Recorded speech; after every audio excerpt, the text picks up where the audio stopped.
morning. I have a tendency of starting to want to talk from written notes, and then it doesn't quite work. So I'm just gonna leave that, and then you'll tell me how much do I have? 20-25 minutes.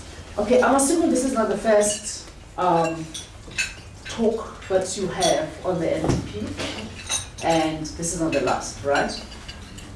So I said to Carl that I wasn't going to go through the NDP page by page, line by line. Firstly, because I find it quite a long document, but also it will take a lot of my time in terms of what I want to talk about in relation to the NDP. So thank you very much for giving me this opportunity, Carl, for my ranting, which is mainly what it's going to be, and perhaps a little bit of some kind of analysis in between. One of the things that are striking about the public conversation on the NDP is a consensus that seems to be around, even though there is supposedly no consensus on some issues. The first issue, of course, is that you read the NDP or even the diagnostic report before the NDP, and you could close your eyes and you could say, well, there was quite a bit of business sector involved here. It's quite a bit of lefties involved here, trade unions, government bureaucrats, and so on. And quite a lot of them informed by political economy analysis and the centrality of orthodox economic analysis that comes through in the NDP. The second issue that you can close your eyes and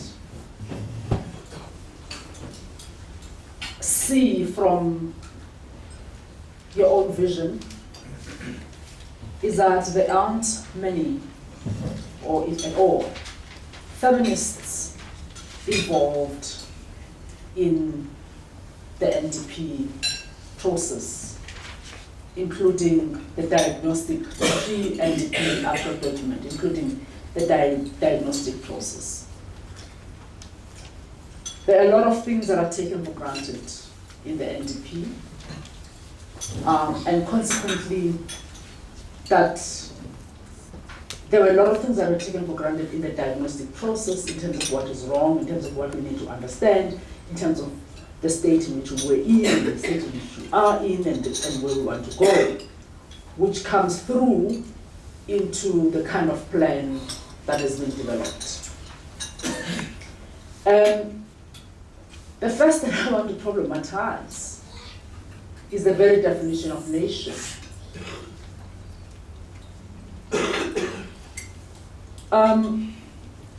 There's an assumption that nation means the same thing to everybody. There's an assumption that we all aspire to a common understanding of what a nation is. There's a confusion about a geopolitical space that is called South Africa and what we call a nation. And lots of feminists who write on gender and the nation argue that a nation, the very discourse of nationhood, has got to be gendered because indeed it is gendered. So what the NDP does is that it makes references to gender inequality, and it makes references to non-sexism, it makes references to what the Constitution the Constitution strives to be and the kind of nation that we want to build. What it doesn't do, from the diagnostic point of view to the present, is to look at how the definition of nation itself and the definition of this thing that we aspire to, that is called common identity and shared destiny. These are the kinds of words that Trevor Manuel loves using. This journey of shared destiny. I think it is Yeats, or one such poet, who says, when a horse and an ox lie down, it is not a relationship of equality.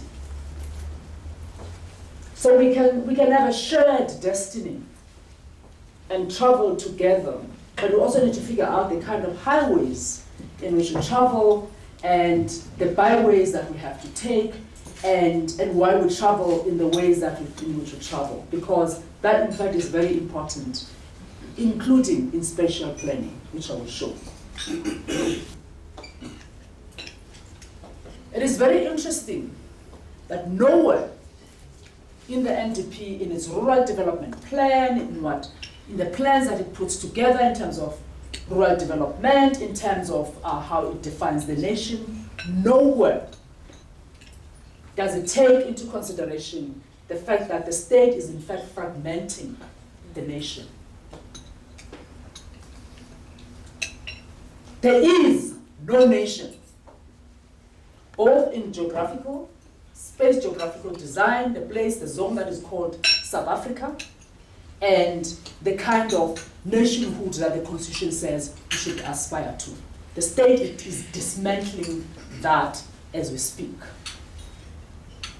So what we do have, which the NDP does not take into consideration, is a state that in fact re-engineers apartheid. And government people get very upset when I say this.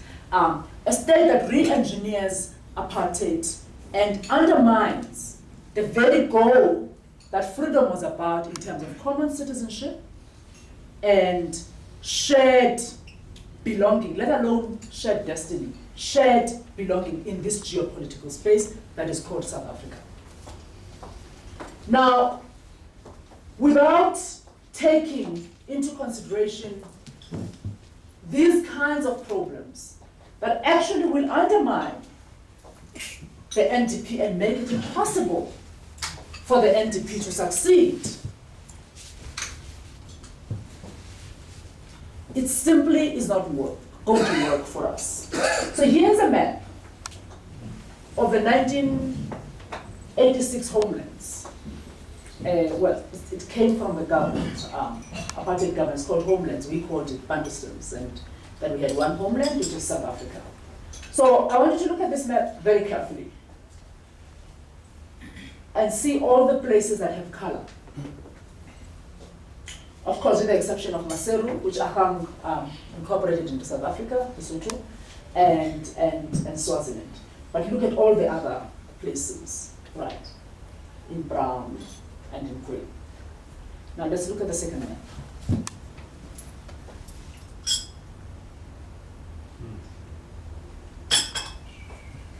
So, what were called homelands and not part of the geopolitical space that is called South Africa and South African nationhood,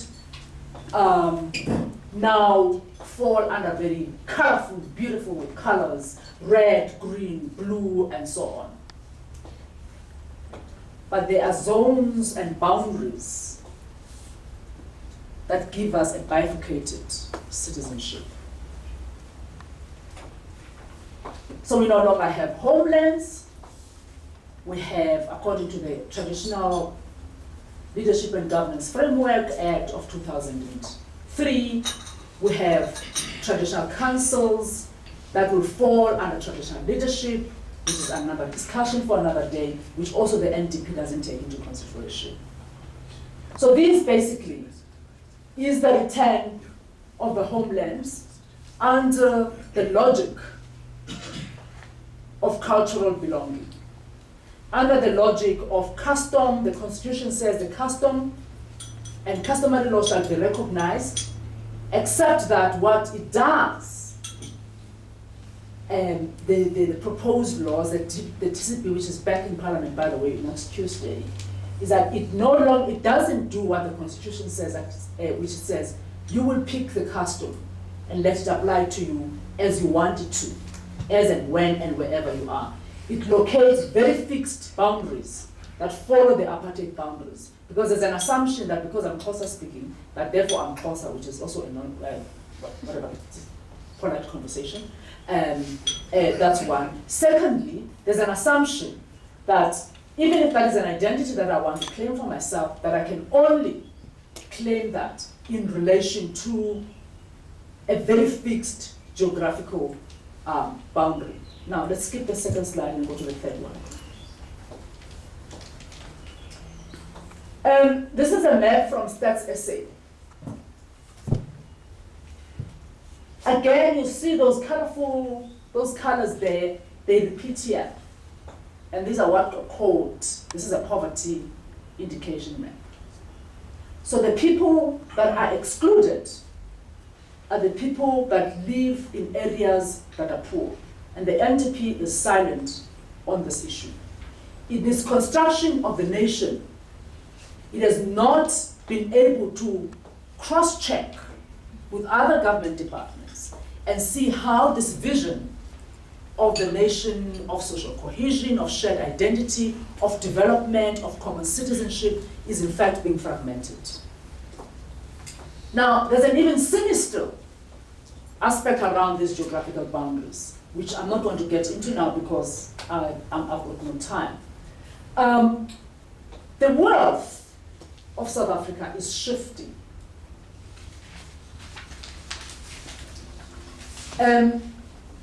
It's shifting to the places, some of them, which were in that first map, which were considered to be the spaces of death and reserves for cheap labor. So what you see with the mines, the migration of minerals, resources, where they are now being found in the former homelands, perhaps you can argue that they've always been there, even during Mangope's area, Northwest has always been there.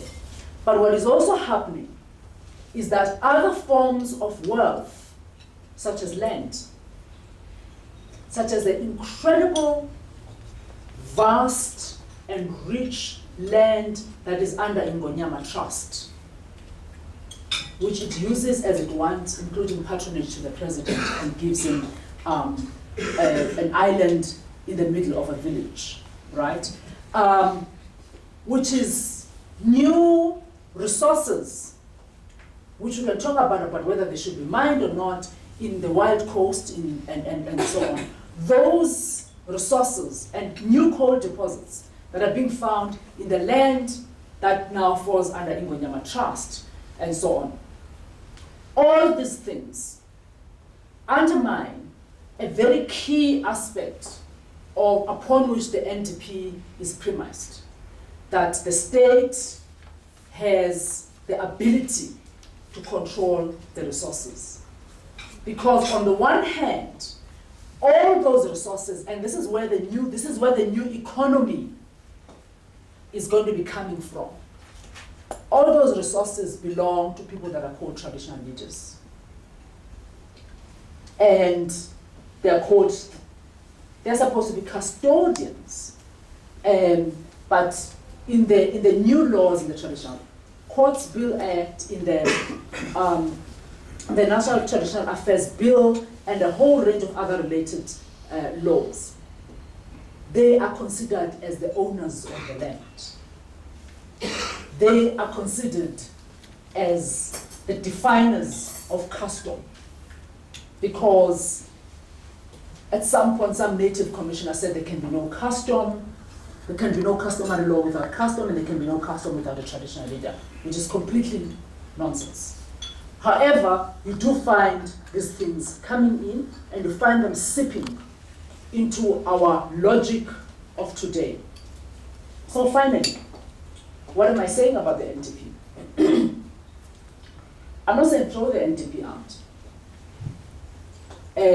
I am saying, however, that when I look at the NDP and I look at the new Land Restitution Act, the amendment bill to the Land Restitution Act, when I look at the new Minerals Amendment Bill, when I look at the Traditional Courts Bill, when I look at even the forms of violence in different communities and inability to access justice and all these things, I'm saying that somehow the NDP needs to rethink its own given assumptions. And perhaps at a cabinet level, there has to be a conversation about exactly what is South Africa. All the houses, all the jobs that are projected, and all these things are going to be undermined come 2030 because they're not going to be applicable. Traditional leaders are going to say, in fact they say already, you build RDP houses in this area without our permission, we don't recognize them. You come and try and apply your Community Property Act here, and you have your CPAs, that is a group of people who come together and so on, we don't recognize them because they live under communal land. And this dodging of these laws that in fact are essentially apartheid and colonial constructs, including some of these kingdoms that we have, is going to be the spoke in the wheels of the NDP. I'm afraid I don't have anything good to say. I chose to focus on the silences that I find very eloquent in the way in which they erase a significant part of South African reality, and not just poor people, but also a significant part of the structure of South African economy. Thank you.